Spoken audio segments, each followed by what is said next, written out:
Hi అండి, ఎలా ఉన్నారు అందరూ? Welcome back to my channel. ఈరోజు మైసూర్ బోండాల రెసిపీ అయితే నేను మీతో షేర్ చేసుకోబోతున్నానండి. మనలో చాలామందికి మైసూర్ బోండాలు అంటే చాలా ఇష్టం ఉంటుంది. కానీ బయట చేసుకునే మైసూర్ బోండాలు మైదాతో చేస్తారు కదా. నేను ఈరోజైతే గోధుమ పిండితో చేస్తున్నాను. బయట వచ్చినట్టే మనకి చూస్తున్నారు కదా, చాలా సాఫ్ట్గా క్రిస్పీగా వస్తాయన్నమాట.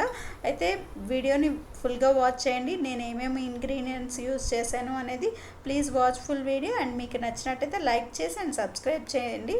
నేను దీంట్లోకి వచ్చేసి టమాటా చట్నీ అయితే చేస్తున్నానండి. పల్లీ చట్నీ అయినా బాగానే ఉంటుంది. చూస్తున్నారు కదా, పచ్చిమిర్చి, హాఫ్ ఆనియన్, ఒక టమాటో, సింపుల్గా ఓన్లీ ఒకరికి సరిపోయేదైతే రెసిపీ చూపిస్తున్నానండి. ఒక టమాటో, ఒక హాఫ్ ఆనియన్, ఎండుమిర్చి 2 తుంపి వేసానండి, ఒక పచ్చిమిర్చి, కొద్దిగా సాల్ట్ వేసుకొని ఇవి కొద్దిగా మెత్తబడితే సరిపోతుందండి. బాగా డీప్గా ఫ్రై అవసరం లేదు. జస్ట్ ఒక 5 మినిట్స్ అట్లా మూత పెట్టుకుంటే ఈ విధంగా మగ్గిపోతాయి అన్నమాట మనకి. వీటిని ఆరబెట్టుకొని మిక్సీ వేసేసుకోవటమేనండి.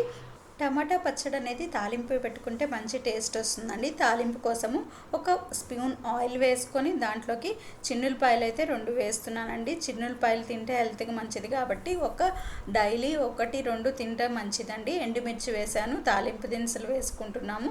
దీంట్లోనే మనము కరివేపాకు కూడా వేసుకొని ఇవన్నీ మంచిగా రోస్ట్ అయ్యే వరకు ఫ్రై చేసుకోవాలండి. బాగా కరివేపాకే తెలుస్తుంది మనకి తాలింపు అనేది బాగా ఫ్రై అయిందా లేదా అనేది. మంచి స్మెల్ వస్తే తాలింపు బాగుంటుంది కదా. చూస్తున్నారు కదా, మిక్సీ పట్టిన దాంట్లో నేను తాలింపు అయితే వేసేసాను. ఇది టమాటా చట్నీ అండి. మనం పల్లీ చట్నీ కూడా ఈ మైసూర్ బొండాల్లో మంచి టేస్ట్ ఉంటుందండి. అంతే అండి, సింపుల్గా సూపర్ ఫాస్ట్ చట్నీ అయితే రెడీ అయిందండి. ఇదే కాకుండా డిఫరెంట్ చట్నీస్ ట్రై చేయాలంటే డిస్క్రిప్షన్ బాక్స్లో చెక్ చేయండి. ఇప్పుడు మైసూర్ బోండాకి ప్రిపరేషన్ చూద్దామండి. స్టవ్ పైన బాండీ పెట్టుకొని కొద్దిగా లైట్గా హీట్ అయిన తర్వాత మనం 1 కప్పు గోధుమ పిండి తీసుకుంటున్నామండి. ఈ గోధుమ పిండిని లైట్గా రోస్ట్ చేసుకోవాలండి. సిమ్లో పెట్టి మాడకుండా, కలర్ చేంజ్ అవ్వకుండా మంచి స్మెల్ వచ్చేటట్టు బాగా రోస్ట్ చేసుకోవాలండి. చూస్తున్నారు కదా, చిన్నగా తిప్పుతూనే ఉండాలి, మాడకూడదండి. జస్ట్ 5 మినిట్స్ సరిపోతుంది. ఈ విధంగా మనకి గోరువెచ్చగా ఫ్రై అయితే సరిపోతుందండి. ఈ పిండిని ఒక గిన్నెలోకి అయితే తీసుకున్నామండి. చూస్తున్నారు కదా, వేడితోనే కలపాలి. ఈ పిండిలోకి మనము 2 టీ స్పూన్లు బియ్యపిండి అయితే తీసుకుంటున్నామండి. బియ్యపిండి తీసుకోవడం వల్ల క్రిస్పీనెస్ వస్తుంది. దీంట్లోకి సాల్ట్ తీసుకున్నాము మనకు సరిపోయే అంత. అండ్ సాఫ్ట్నెస్ కోసం, పొంగటం కోసం కొద్దిగా సోడా ఉప్పు వేసుకొని 1 టీ స్పూన్ ఆయిల్ వేసి జీలకర్ర, పచ్చిమిర్చి కూడా యాడ్ చేసుకోవాలండి. సన్నగా కట్ చేసిన కరివేపాకు కూడా వేసుకొని బాగా మిక్స్ చేసుకోవాలండి. వీటన్నిటిని ఇప్పుడు చేత్తో కానీ లేకపోతే ఇలా బీటాతో కానీ కలుపుకోండి. ఇలా కలుపుకున్న తర్వాత మనము ఈ బ్యాటర్లోకి మజ్జిగ తీసుకుందామండి. మజ్జిగ అనేది కొద్దిగా తీసుకుంటూ మిక్స్ చేసుకుంటూ ఉండాలండి. చేత్తో కానీ ఇలా బీటర్తో కానీ మిక్స్ చేసుకుంటూ ఉండాలి. మరీ లూజ్గా రాకూడదు కాబట్టి కొద్దిగా తీసుకుంటూ బీట్ చేసుకుంటూ ఉండాలండి. చూసారు కదా, ఈ కన్సిస్టెన్సీలోకి వచ్చిన తర్వాత ఈ విధంగా మనము బీట్ చేసుకోవాలి. అప్ అండ్ డౌన్ బీట్ చేసుకుంటే మనకి ఎయిర్ గ్యాప్స్ అనేవి వస్తాయన్నమాట. బాగా ఇలా సాఫ్ట్ అయ్యే వరకు పిండి అనేది బీట్ చేసుకోవాలి. చూస్తున్నారు కదా, పిండి ఇవి కన్సిస్టెన్సీ అయితే రావాలి. మనము ఎంత బీట్ చేసుకుంటే అంత సాఫ్ట్గా మనకి బయట దొరికే మైసూర్ బోండాల్లాగా క్రిస్పీగా లోపల సాఫ్ట్గా బబుల్స్తో వస్తాయండి. ఇలా బీట్ చేసుకొని ఒక 5 మినిట్స్ అయితే మనము కంటిన్యూగా బీట్ చేసుకుంటే సాఫ్ట్నెస్ అనేది వస్తుందన్నమాట.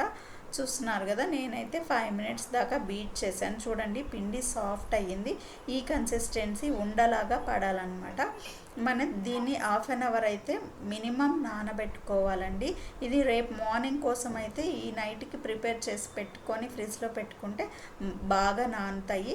చూస్తున్నారు కదా, ఇప్పుడు నేను నానిన తర్వాత ఆయిల్ని బాగా హీట్ చేసుకోవాలండి. బాగా హీట్ అయిన తర్వాత ఆయిల్ సిమ్లో పెట్టుకోవాలి. మనం ఆల్రెడీ ప్రిపేర్ చేసుకున్న బ్యాటర్ ఉంది కదా, దాన్ని ఫస్ట్ మనం హ్యాండ్స్ అనేది వాటర్లో ముంచుకొని అప్పుడు మనం పిండి చేతి నిండా తీసుకొని ఇలా డ్రాప్ చేయాలండి. ఇలా ఒక్కొక్కటి డ్రాప్ చేసుకుంటూ ఉంటే మనకి షేప్ అనేది పర్ఫెక్ట్గా వస్తుంది. మనకు ఆయిల్లో ఎన్ని పడతాయో చూసుకొని దాన్ని బట్టి మనము మైసూర్ బోండాలు వేసుకోవాలండి. బాగా ఫుల్గా వేసామంటే అవి మనకి ఫ్రై అవ్వటానికి ఎక్కువ స్పేస్ లేక మంచిగా ఫ్రై అవ్వవు అనమాట. చూస్తున్నారు కదా, ఈ విధంగా డ్రాప్ చేసుకుంటే మనకి బాగా పైకి పొంగుతాయి. స్పేస్ ఉంటుంది కాబట్టి ఈజీగా పైకి కూడా వస్తాయి అన్నమాట, తేలుతాయి. చూస్తున్నారు కదా, ఇప్పుడు మంటని మీడియం ఫ్లేమ్లో పెట్టుకొని అన్నిటినీ కొద్దిగా అడ్జస్ట్ చేసుకుంటూ ఉండాలండి. అన్నీ ఈవెన్గా ఫ్రై అయిన తర్వాత చూస్తున్నారు కదా, ఈ విధంగా తిప్పుకుంటూ ఉంటే అన్ని సైడ్స్న మనకి ఈవెన్గా ఫ్రై అవుతాయి. చూస్తున్నారు కదా, ఇప్పుడు నాకు క్రిస్పీనెస్ సరిపోతుందండి.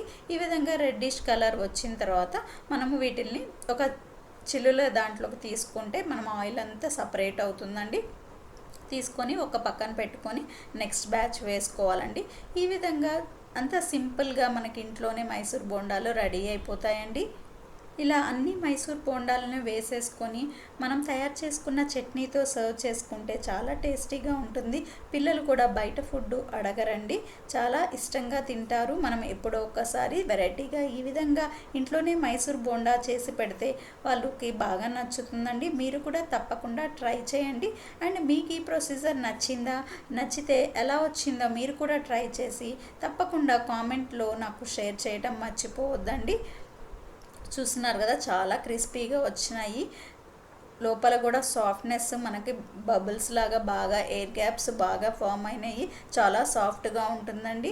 అండ్ గోధుమ పిండితో చేసాం కాబట్టి మనకి బయట తినే వాటికన్నా ఇది బెటర్గా ఉంటుంది. కొద్దిగా హెల్తీతో చేసినట్టు అనిపిస్తుంది, బయట మైదాతో చేస్తారు కాబట్టి. సో చాలా సింపుల్ రెసిపీ అండి. మీరు ట్రై చేసి తప్పకుండా మీ కామెంట్స్ తెలియచేయండి. అండ్ ఈ వీడియో మీకు నచ్చినట్టయితే ప్లీజ్ లైక్ చేసి అండ్ సబ్స్క్రైబ్ చేయండి ఛానల్ని. మరిన్ని వీడియోస్ ఉన్నాయి ఛానల్లో, please watch. Thank you so much for watching.